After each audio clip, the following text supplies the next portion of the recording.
The first time I picked up the official intuitive eating book, it actually made me really emotional, and the reason for that was because finally someone had put words to what I'd been struggling with and really had a lot of despair around for years and years and years. And it was such a relief to sort of finally feel truly understood, and that there was an answer as well to help me move forwards with this despair. If you're not sure who I am, my name's Georgina Wright and I'm a certified intuitive eating counsellor.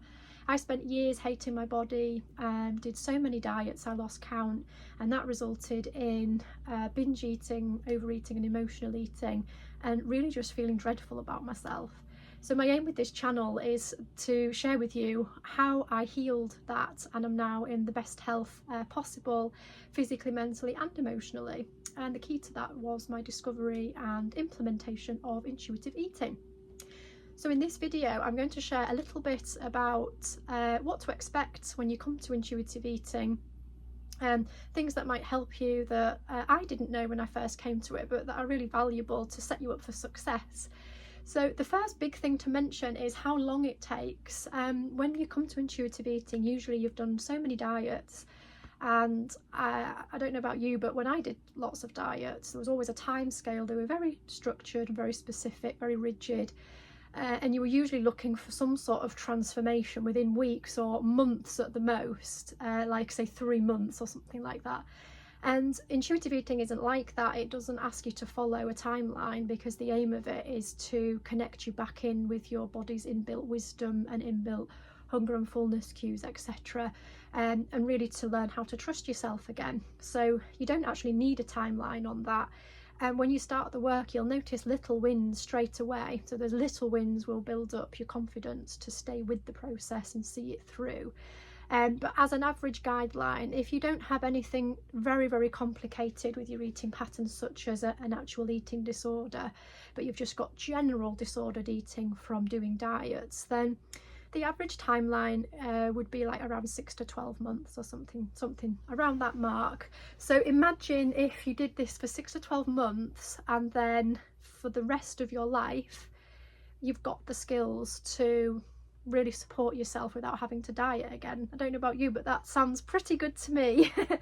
And the next thing that follows on from that expectation around time is to consider patience with it as well.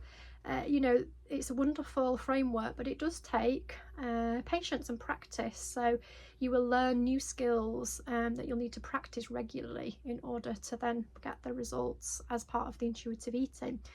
But it's well worth it. And as I said with the first point, the more time that you spend, you know, you get those little wins, you get that feedback to show you that your intuitive eater is, you know, coming back to life.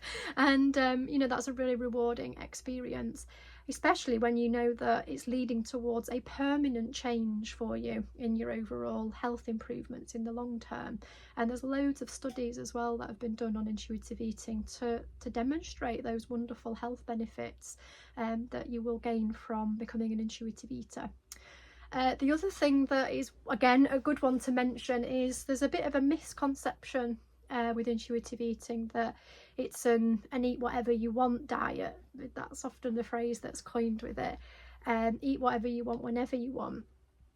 And the reason that that's not true is because intuitive eating, with it being based around you connecting back in with your inbuilt wisdom, if you ate whatever you wanted all the time and you hadn't done this work, then you might say, oh, it's junk food and I wouldn't stop eating donuts and chocolate and pizzas and crisps, for example. So that would generally be coming from that dieting mindset of seeing those foods as bad perhaps, or off limits, and you could only imagine wanting to eat those foods. But when you learn to become an intuitive eater, you learn to eat with nuance and to really trust that you can eat whatever you want without any guilt and with full permission.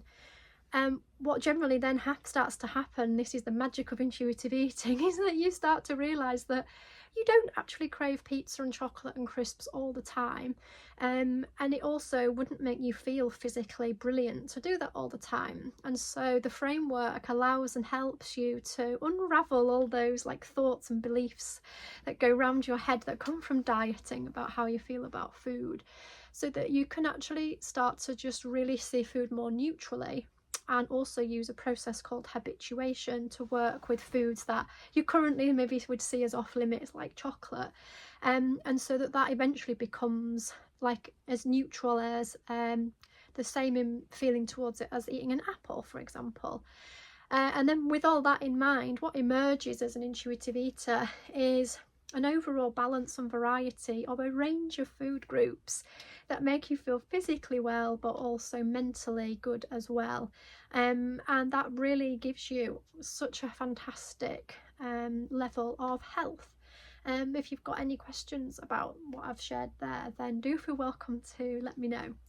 And the final point I wanted to share about what to expect with intuitive eating is that you don't have to work towards loving your body as an intuitive eater. That can seem like a huge leap for many people, especially if you've spent years wanting to be in a thinner body and not liking your body. And the aim of intuitive eating in terms of body image is looking at cultivating a neutral relationship with your body and being able to respect your body. And that really is the goal of that part of the work, is just to work towards neutrality. And often when you look at that, it suddenly seems so much more achievable. And also that the work isn't linear, so you don't have to go in one straight line with, for example, working on body image.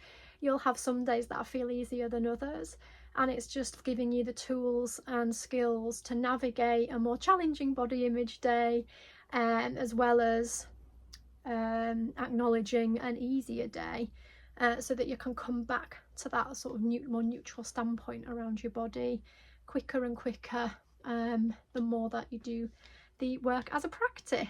So I hope you found that video helpful today, and I've linked down below an intuitive eating beginner's guide for you. So if you want to explore this work further, there's the links to the original intuitive eating book and workbook in there, and then some steps to get you started as well. So yeah, I hope you've enjoyed this video, and I will look forward to seeing you in the next one.